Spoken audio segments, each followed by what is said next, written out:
তার আগে আপনি আমাকে বলেন, আপনি কিসের লোভে এত সুন্দর ইয়াং একটা মেয়েকে এরকম ঘাটের বুড়ার সাথে বিয়ে দিতে চান? হ্যাঁ, খবরদার আমার ঘাটের মারা বলবি না। তোর মতো চার পাঁচটা এখনো ঘাটে মারা ফেলাই। একদম না, খারাপ অন্তরে ঘুষে। চুপ কচি, তুমি এখন যাও, তোমার সাথে পরে কথা বলবো। আমার মেয়েকে আমি বুড়ার সাথে বিয়ে দিব না জুয়ানের সাথে বিয়ে দিব সেটা আমার ব্যাপার। তুমি কে? আমি আপনার মেয়ের বয়ফ্রেন্ড। আমার মতো ইয়াং স্মার্ট একটা ছেলে থাকতে কেন আপনি ওই বুড়ার সাথে আপনার মেয়েকে বিয়ে দিতে চান?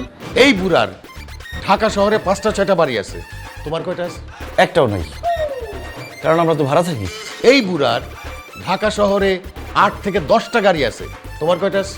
একটাও নাই, কিন্তু আমার একটা সাইকেল ছিল, সেটা ভেঙে গেছে, বাসায় উঠায় রাখছি। এই বুড়া ঢাকা শহরের একজন বিরাট বিজনেসম্যান, তুমি কি করো? বেকার, মানে বাপের ঘরে বসে খাই।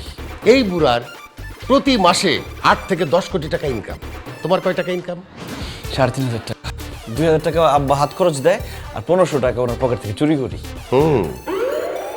এখন তুমিই বলো, আমার জায়গায় যদি তুমি হতে তোমার মেয়েকে কার সাথে বিয়ে দিতে?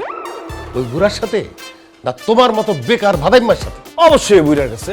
আমি তো সেটাই করছি। তুমি এখন আসতে পারো?